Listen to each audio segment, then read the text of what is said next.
Hey, parents, and thanks for joining us for another episode of Shaping Eras, where we offer encouragement and quick how to's to making disciples in your home.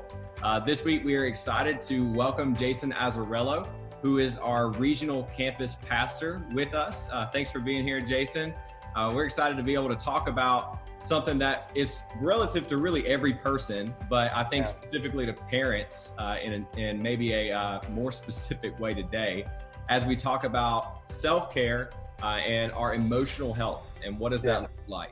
And I know all of us have had these moments where we feel like we are completely depleted and we feel like we're ready to pull our hair out and we are just emotionally drained. And so excited to have you with us, Jason, to just talk about with our parents today, what are some things that we can do in terms of self-care, emotional health that we can walk through. So first, Jason, would you just share with us maybe a funny story or something that stood out to you in your journey of self-care and emotional health?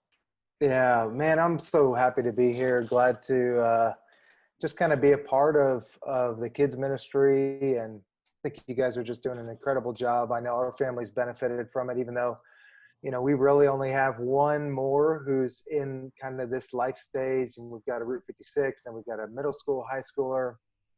So, man, our journey to emotional health, which we're still very much on, has actually kind of been a little bit more of a painful journey than I would say, but there have been a lot of funny stories in it because, that's just life, right? Life is kind of filled with a lot of that. But man, to be honest, like if you were to ask me, 5-6 years ago, to talk about emotional health or self-care, I probably would have, kind of internally rolled my eyes a little bit and been like, oh, brother, this kind of thing, it doesn't really have any place in the disciples' life. We're all about living selflessly. We're all about self-sacrifice. And so, it's kind of been a little bit of a journey for us in growing in that. And man, I've got so much to share on that. But basically, all of that was kind of code for, man, let me shove my emotions in a box, and that's just obviously unhealthy. So our journey kind of went from our thinking being, man, I'll rest when I get to heaven, kind of idea that like, right now we're just charging hell with a squirt gun, and a day off was kind of like a day where we just didn't focus on the job, or, we didn't focus, being in pastoral ministry and stuff like that for years. It's like, we didn't focus on the job, but work was rarely ever like stopped. So kind of in that mindset, a lot of times the central place where rest happens is on vacation.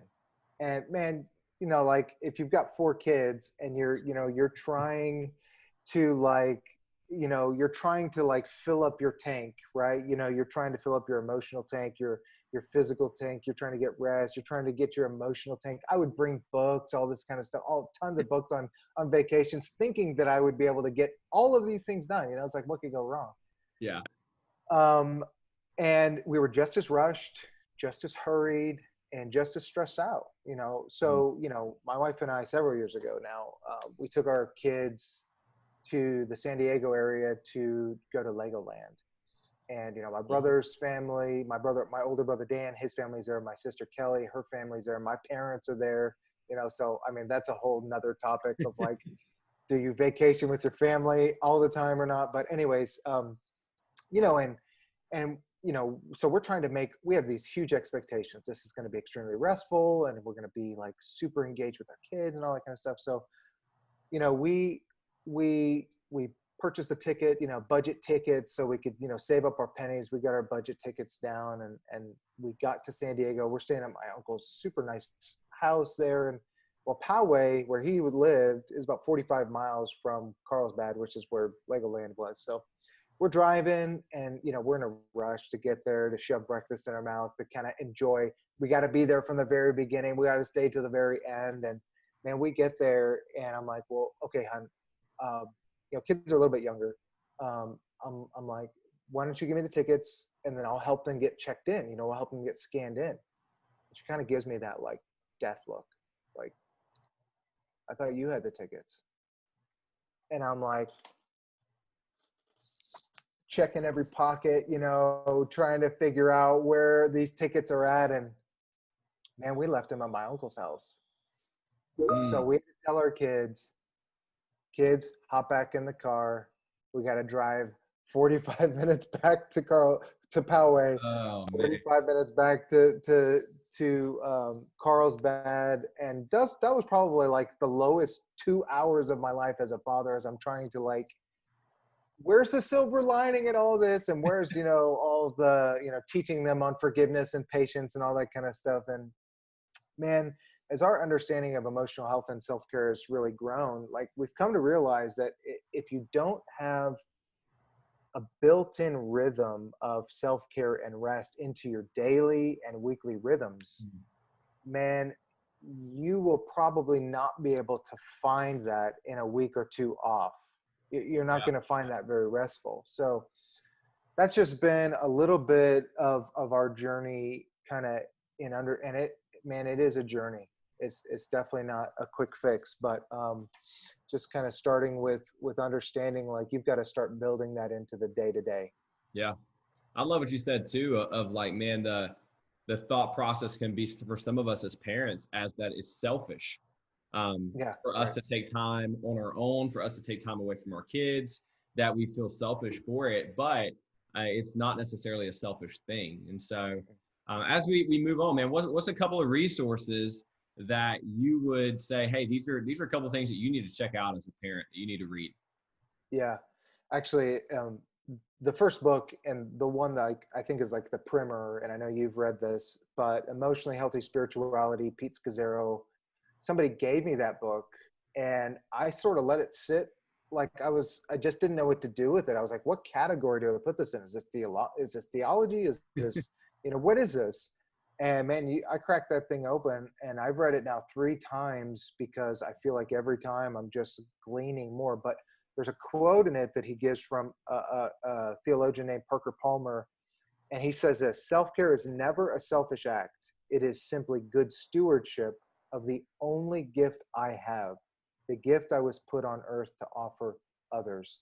So, man, Wow. that emotionally healthy spirituality, that would be my number one. The second one, man, I would say probably The Ruthless Elimination of Hurry. Hmm. And you may have checked out that podcast of Fight, Hustle, and Hurry with John Mark Comer and Jefferson Bethke. It's like 10 really solid 30-minute increments of kind of that book. Really, that book is really the extended version of those podcasts. That's been extremely life-giving for me. So, man, I've got a ton of others, but maybe the third one would be like The Common Rule. And when you'll start hearing about the rule of life, especially if you read Scazzero's Emotionally Healthy Spirituality, you'll start reading about the rule of life, and it can be confusing if you see it as like, okay, so I need to create a bunch of rules for my life, but it's not that. It's more like creating a trellis so that you can bear fruit in your life up off of the ground and off of being trampled and all that kind of stuff. So it's a great analogy. The Common Rule is kind of my third recommendation. Yeah, man, I know I've read those first two, and they're incredible. I'm gonna need to check out The Common Rule as well, and definitely get what you're saying. It's not like a bunch of rules. It's this way of living Right. that we have about us. And so, Yeah. man, that's really helpful. What's one action step that you would encourage? Because I know we got parents that are out there and they're like, man, I don't feel like I have time to read a book right now. Right. Right. So what is one thing that you would say, one or two things that you would say, hey, just start here. This is a Yeah. place where any parent, wherever you're at, you can start here. Yeah. Um, if I had to like shave it down to one or two, I would definitely say the first thing is like you've got to communicate. You've got to be able to communicate your need. And I know that the reality is there might be some single parents watching this and who might be wondering, like, I not only don't feel like I can take a moment for for self-care, emotional health, um, but really what I would just encourage you to do is you've got to have that, whether it's a family member, but especially spouses. Like, man, dads, if you're watching this, moms, if you're watching this, I cannot stress enough in order to care for the self, you have to know yourself, and you've got to be able to communicate with your spouse in order to lead out of emotional health what you need.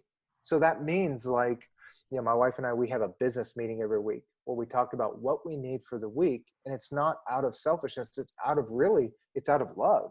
Like, I want to be able to love you well this week. I want to be able to love my kids well this week. So, I need a couple extra, maybe I need a couple hours on Saturday so I can, go to the park and rest and relax and read or take a walk or whatever. But you have to communicate that. So I would say number one is communication. Number two, like, really, this is not going to do it justice, but you've got to start, like, put your foot down and say, we need to Sabbath. We need to Sabbath. So, it's different than a day off. It's even different than a family day. Although most of the time we include our family in this, it's different. It's not doing paid work. It's not doing errands, chores. In fact, a lot of times it's not even doing entertainment.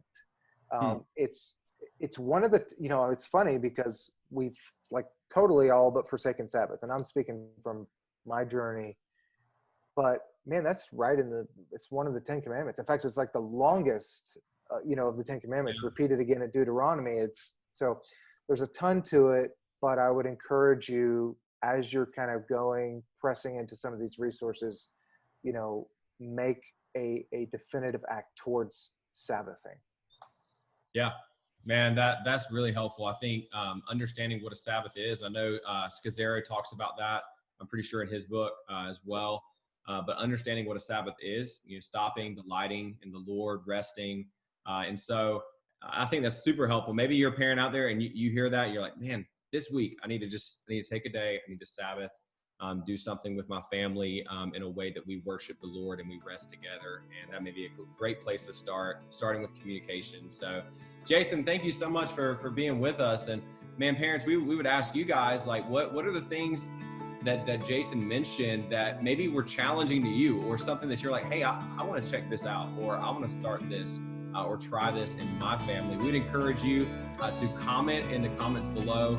We want to be able to use these opportunities to start discussions, to sharpen one another as we encourage one another in our walk as parents.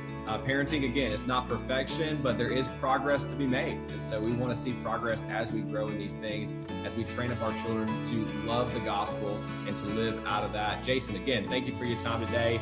Parents, I would ask you, if this was helpful to you, please share it with somebody else that you think it would be helpful to them as well. We would love to see more and more families equipped to raise up disciples and send them out.